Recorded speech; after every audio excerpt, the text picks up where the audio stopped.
We have a double surprise, 2 speakers, for our next topic. First is Wendy Happel. She's a staff therapist in the Pulmonary Diagnostic Division at the University of Iowa, and Krystal Fedoris, who is our senior staff therapist in the clinical division, specializing in rescue in the burn unit, and also a COPD educator. And so these two, we're going to have a lot of show and tell and demo, so there's going to be a lot of things going on. And I am 100% convinced we are not going to have any technical difficulties during this. Wendy? All right, so our next speaker is, they will be talking on COPD bronchodilator device and demonstration. So please welcome Wendy and Krystal.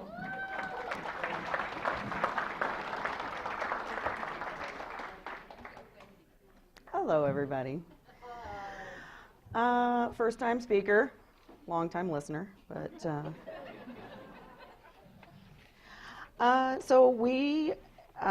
I have to give a shout out. First of all, where's our little, we don't have any information about any, we don't have any stock in any of these companies. No conflict of interest. No conflicts of interest. And I have to give it up to Krystal and to Becky, because I'm kind of I consider myself the comedy relief, and these two did a majority of the work, so just FYI. The first thing we're going to do this morning, no one ever showed me how to use this. This is a normal phrase we get from everyone that we hear from. We're going to do a quick 15-minute video on the history of the MDI. And I got my husband to go ahead and do this video for me, so I hope you enjoy it.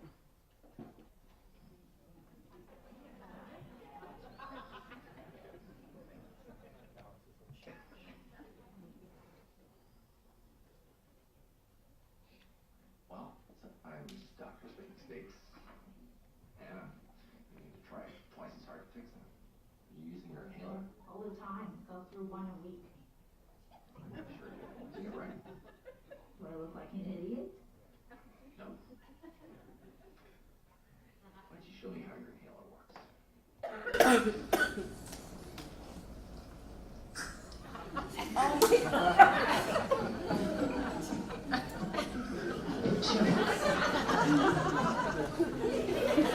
And if you were laughing during that, she walked out and called him a jerk, which I think most of us get that comment.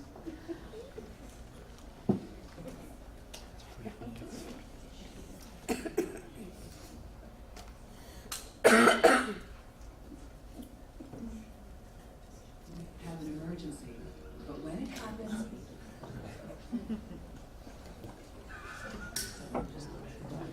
So taking prescriptions correctly can be a challenge, and especially for us, we have the people who are usually the elderly patients. When it comes to the kids and the parents and whatnot, then it's the parents that can sometimes be a little difficult to teach them how to do it. But with COPD, you have an elderly population usually.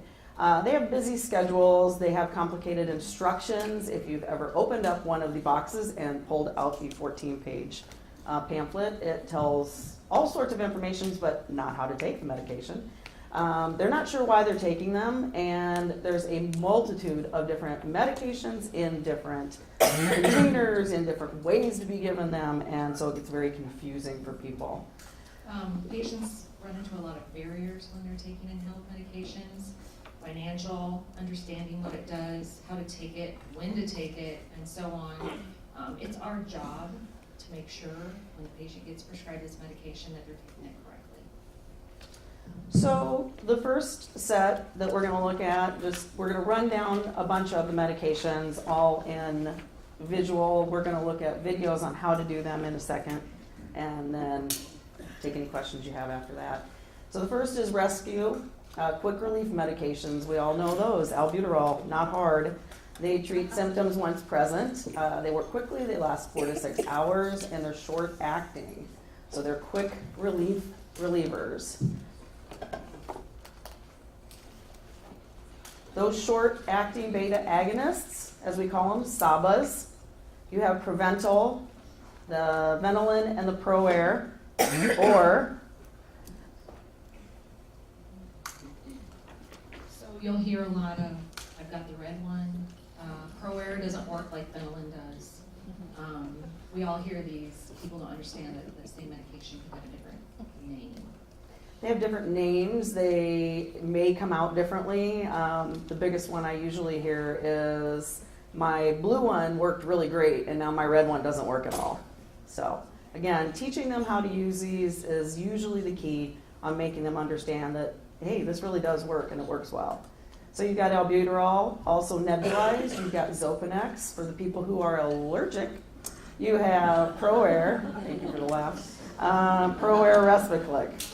And one thing to remember about Respiclick, that it is a rescue medication, but it's a DPI that looks like an MDI.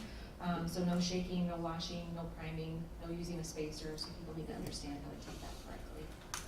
And that's where we get into the problem. You get into the problem that it is the same medication and it is used completely differently.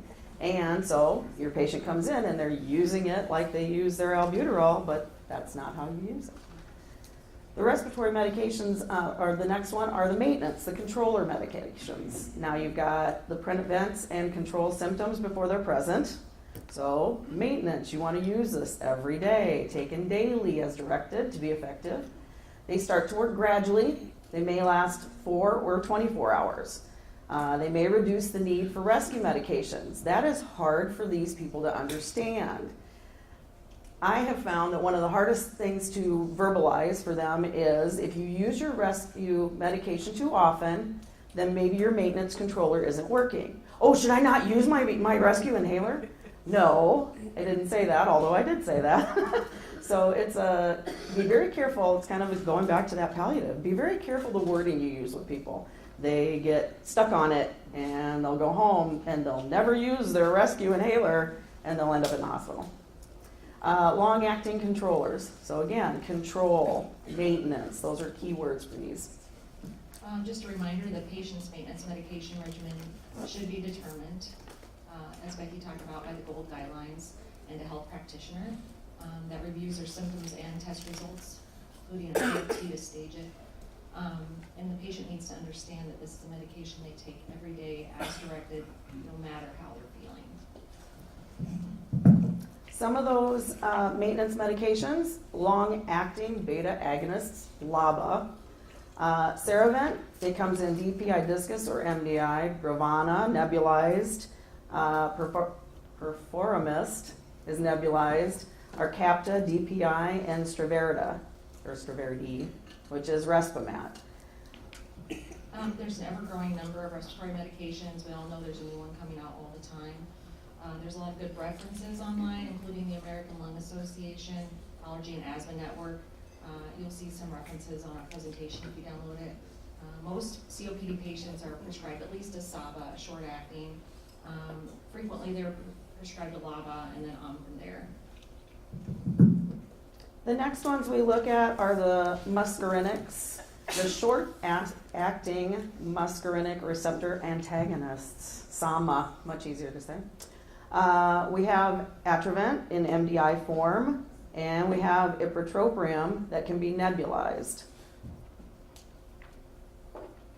And then you have the long-acting muscarinic receptor antagonists, which are LAMAs.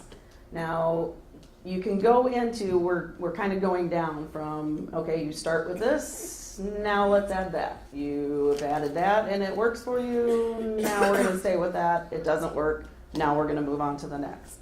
So it's kind of a tiered approach.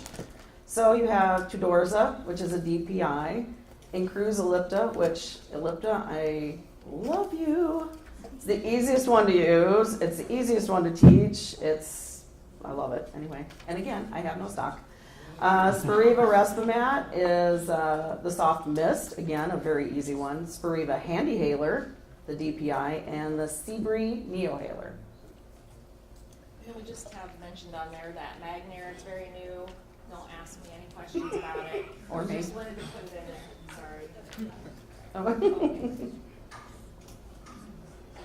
Now we're on to our inhaled corticosteroids. So again, drop down, keep tiering, patient's not maybe doing so well.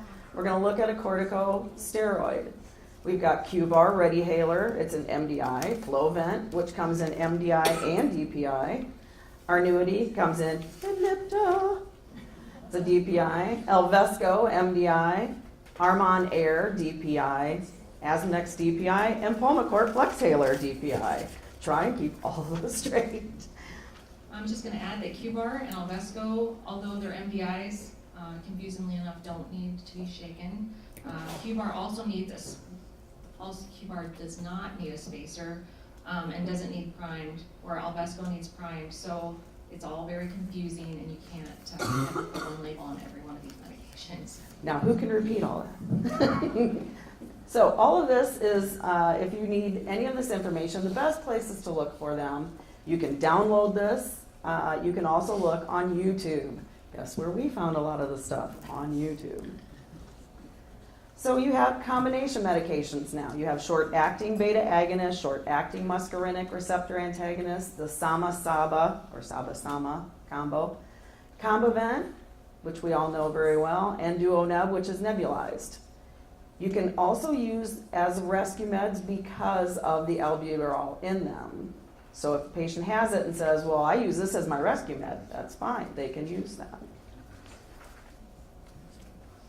The combination medications of long-acting beta agonists, the long-acting muscarinic receptor antagonists are the LABA-LAMAs. They are the Anoro, the Bevespi, the Udibron, DPI, and the Stialto, which is a Respimat.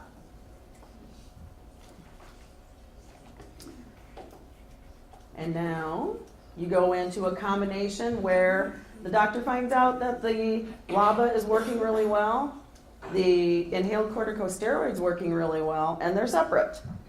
And you think, hey, let's do one together. The patient takes one puff of it 2 times a day, and they're done. So you have Advair DPI, which they can do that with, Symbicort, which is an MDI, Dulera MDI, Brio, everybody, and the Air Duo DPI. And then you have the trifecta of all of them.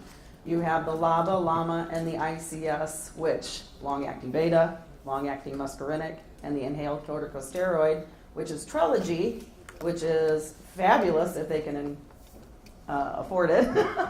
And again, it's in the, thank you, Kelly.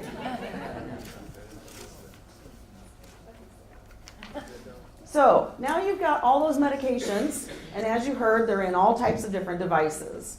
So there are different delivery devices for each one of them. Some of them have the same one.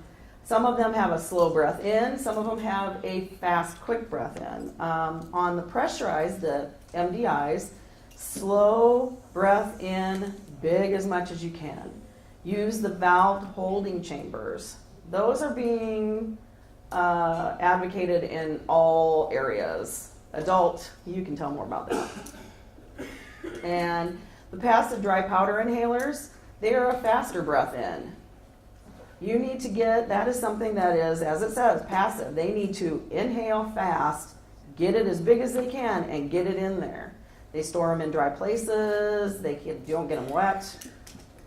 The soft mist inhaler is also really beautiful. It is a slow, deep breath because it just comes out. And we'll be looking at these on your table here. And so all they have to do is just take a nice, big, slow, deep breath in. The nebulizers, as we all know, liquid form and just normal breathing. Now you go into priming. And there are all sorts of different ones. Some you prime, some you don't. Some you prime when you first do it, and some you have to prime again if you haven't used it for 4 months, which, as we know, your people should be using it more than 4 months. So priming the inhaler, you do test sprays by mixing the ingredients so that each dose contains the right amount of medication and the right amount of propellant. Some of them you want to do 4 test sprays to get them going and release the spray, and you want to check the package insert or online resources. The package insert's not fun. So you want to do it that way. When it's empty, or when is it empty? Most MDIs now have counters. Almost every single one of them does. I don't even know if there is one that doesn't have a counter. And you can look on your puffer and a canister to keep track of that. Now, floating, shaking, how many remember that? Float it. See if it still has anything in it. Shake it up. See if you hear it. No, that doesn't work anymore. So, cleaning of them and storage. You want most of them should be cleaned weekly. Some of them